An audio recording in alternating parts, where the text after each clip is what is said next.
Hey guys, welcome back. So today we're going to be installing the power door lock actuator kits. I got this one from Modo. They have a little bracket that they send you.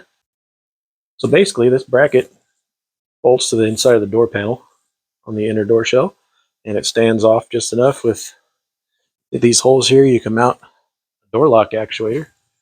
Well, these guys, they give you a little bent stainless rod that goes in there. So we use their actuator, which I didn't realize is a thing. Different than all the ones you buy on like Amazon and stuff. So if you're going to buy the kit, might as well buy their actuator. Anyway, it's designed that this bracket bolts to the door. Here's the template that they give you. It goes up against the door, marks where your holes are at. Once you get that on, you can bolt your bracket in. Then your actuator bolts right to that. Got some spray lubricant everywhere.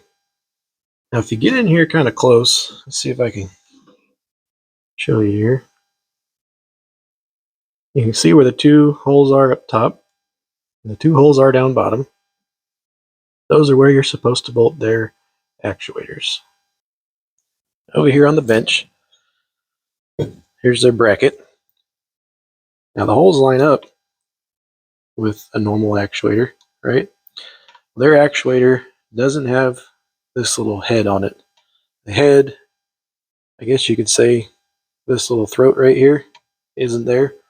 So your movement piece is down a little bit. So if you take one of these aftermarket actuators, you know, DEI or whatever's in the kits on eBay or Amazon, you put this on there, got all the junk, put this on there, the rod will go in, but it'll be in the down position and it'll be bound because it's trying to push up, but it's all the way up that it can go, and it wants to go down. See what I'm saying?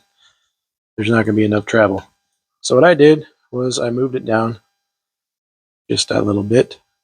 So I moved my bracket or my actuator down the bracket.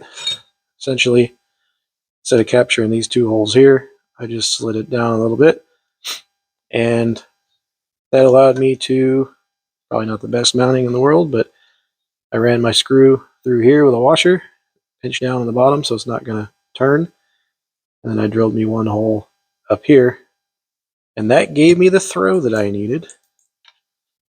That would sit just about like that, and that gave me the throw that I needed on this. I'll grab the key, I show you. So here we go in lock. Goes all the way up, unlock, all the way down, and everything's easy peasy. So to get that, I'm just going to put this bottommost portion right here at the bottom here.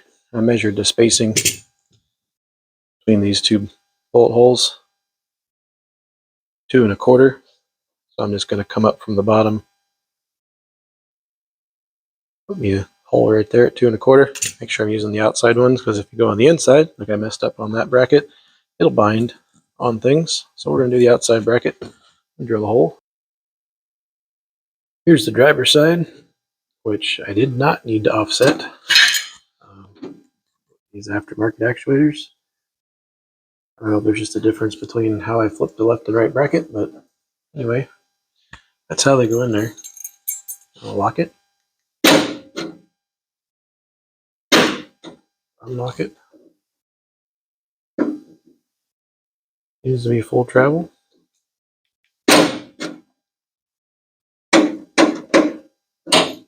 So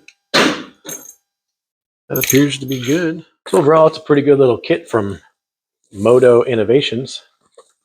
It's about 80 bucks, I think, plus shipping. Saved me the heartache, mainly of making the stainless rods and brackets and getting all that geometry right. Just saved me a couple hours of work. So I'll take it. And thanks for watching. Hope you learned something, or maybe you can learn me something if you type it down there in the box. Anyway, hit subscribe if you hadn't, and we'll see you on the next one.